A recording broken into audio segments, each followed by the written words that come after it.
ವಿಹಾರಿ ವಕ್ಷಸ್ಥಳ ಪಾಸಿ ಕ್ಷುಕ್ಷೇಪಗಳನ್ನೇ ಪಡೆದ ಮೋಕ್ಷದಾಯಕಳಿ ಶ್ರೀಲಕ್ಷ್ಮಿಯೇ ಕರ್ಣ ಕಟಾಕ್ಷದಿ ನೋಡಬೇಕೆನ್ನ. ಶ್ರಾವಣ ಮಾಸದ ಮೊದಲ ಶುಕ್ರವಾರ ಮಾಧವ ನರಸಿಂಹಲಕ್ಷ್ಮಿ ದೇವಿಯ ಮಹಿಮೆ ಕೊಂಡಾಡೋದು ಈ ಕಥೆ ಕೇಳುವುದು ಕಿವಿಗೊಟ್ಟು ಜನರು. ಇರುತ್ತಿರಲೊಂದು ಪಟ್ಟಣದೋಳು ಬ್ರಾಹ್ಮಣ ಮಡದಿ ಮಕ್ಕಳು ಸಹಿತವಾಗಿ ಹಿಡಿದು ತಂಬೂರಿ ತಂಬಿಯ ಗೋಪಾಳಕ್ಕೆ ಬಿಡದೈದು ಮನೆ ತಿರುಗುತ್ತೆಯಲ್ಲಿ. ಸೊಸೆಯರು 4 ಮಂದಿ ಗಂಡು ಮಕ್ಕಳು, ಹಸಗು ಹೂಸುಗಳು ಮನೆ ತುಂಬ. ಹಸನ ವಸನಕ್ಕಿಲ್ಲ, ಹಸಿದ ಮಕ್ಕಳಿಗೆ ಹಾಲು ಮೊಸರು ಅನ್ನವು ಮೊದಲಿಲ್ಲ. ಅತಿ ಗುಣವಂತರು ಗತಿ ಇಲ್ಲ ತ್ರಾಸಕ್ಕೆ ಮಿತ ಭೋಜನವ ಮಾಡುವರೆ ವ್ರತ ನೇಮ ನಿಷ್ಠ ನಿರತಿ ದರಿದ್ರವನ್ನು ಶ್ರೀಪತಿ ಸತಿ ದಯದಿ ನೋಡುವಳು.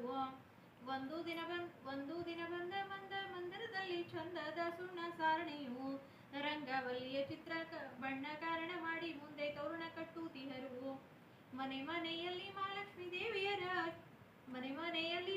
ದೇವಿಯರ ಚಟ್ಟಿಗೆ ಬರುವುದನ್ನೇ ತಾ ಕಂಡು ಇದು ಏನು ನೋಡಿ ನನಗೆ ಹೇಳಬೇಕೆಂದು ಶ್ರಾವಣ ಸಂಪ ಶುಕ್ರವಾರ ನಾವು ಪೂಜೆಯ ಮಾಡಬೇಕೆಂದು ಎನಗಂದು ಚಟ್ಟಿಗೆ ಬರೆದು ಕೊಟ್ಟರೆ ನಮ್ಮ ಮನೆಯೊಳಗಿಟ್ಟು ಪೂಜಿಪೆನು ವಿನಯದಿಂದ ಹೇಳಿ ಕೊಂಡರೆ ಬಂದು ಚಟ್ಟಿಗೆ ಬರೆದು ಕೊಟ್ಟರು ಬಲ ಕೈಲಿ. ಸಿರಿದೇವಿ ಚಟ್ಟಿಗೆ ಹಿಡಿದು ಗೋಪಾಳಕ್ಕೆ ಹೋದನು. ಮನೆಯಲ್ಲಿ ಗೋಧಿ ಅಕ್ಕಿ ಬೇಳೆ ಬೆಲ್ಲ ತುಪ್ಪವು ತಂದು ನಿಂತರು ಹಿಡಿರೆನುತ್ತ. ತಂದ ಪದಾರ್ಥ ತನ್ನ ಹೆಂಡತಿ ಕರೆದು ಮುಂದಿಟ್ಟು ವಾರ್ತೆ ಹೇಳಿದನು. ಇಂದಿರಾದೇವಿ ಹಾಗೆಂದು ಪೂಜೆ ಮಾಡು ಆನಂದ ಕೊಡುವಳು ನಮಗೆ. ಕಬ್ಬು ಬಿಲ್ಬಡನೆ ಕಾಮನ ಮಾತೆ ಮಹಾಲಕ್ಷ್ಮಿ ಹೊತ್ತು ಅಮ್ಮಳುವಿಯೊಳಿಕೆ ಹಬ್ಬದೂಟಕ್ಕೆ ಬಂದ ಬ್ರಾಹ್ಮಣರಿಗೆ ಮತ್ತೊಬ್ಬ ಮುತ್ತೈದೆ ಹೇಳೆಂದ.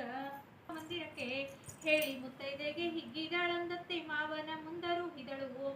ಮನೆಯ ಸಾರಿಸಿ ಸುಣ್ಣ ಸಾರಣೆ ರಂಗವಲ್ಲಿ ಬರೆದು ಬಾಗಿಲಿಗೆ ಬಣ್ಣವನು ತಳೆರು ತೋರಣ ಕಟ್ಟಿ ಸರ್ವ ಸಂಭ್ರಮದಿಂದ ಎರೆದುಕೊಂಡರೆಲ್ಲರೂ ಬೇಗ. ಕಮಲ ಕೇದಿಗೆ ಕಪ್ಪು ಕದಳಿ ಬಾಳೆ ಗೊರಗಟ್ಟು ಚಿತ್ರ ಮಂಟಪವು ಎಡಬಲದಲ್ಲಿ 4 ನಂದಾದಿವಿಗೆ ಹಚ್ಚಿ ನಡುವೆ ಶ್ರೀ ಪದ್ಮಪೀಠಗಳು. ಚಟ್ಟಿಗೆ ಒಳಗಾಕಿ 5 ಫಲವ ತುಂಬಿ ಮುತ್ತೈದೆಯರೆಲ್ಲ ನೆರೆದು ಮಂತ್ರಾಕ್ಷತೆ ಹಿಡಿದು ತೋರಣ ಮಾಂಗಲ್ಯ ಮಹಾಲಕ್ಷ್ಮಿಗೆ ಪ್ರತಿಷ್ಠಾಪನೆ ಮಾಡಿದರು ಸಂಭ್ರಮದಿ. ಅರಿಶಿಣ ಕುಂಕುಮ ಗಂಧ ಬುಕ್ಕಿಟ್ಟು ಗೆಜೆ ವಸ್ತ್ರ ಪಾರಿಜಾತ ಸಂಪಿಗೆಯು ಮುಡಿಸಿ ಮಲ್ಲಿಗೆ ದಂಡೆ ಇಡಿಸಿ ತೆಂಗಿನಕಾಯಿ ಉಡಿ ತುಂಬ ಉತ್ತತ್ತಿ ಫಲಗಳು. ಭಕ್ಷ್ಯ ಶಾವಿಗೆ ಪರಮಾನ್ನ ಚಿತ್ರಾನ್ನ ಸಣ್ಣ ಕೀಶಾಲನ್ನ ಸೋಪುಗಳು ಚಕ್ಕುಲಿ ಗಿಲಿಗಂಚಿ ಚಂದಬ್ಬಿರುವ ಹಪ್ಪಳ ಸಂಡಿಗ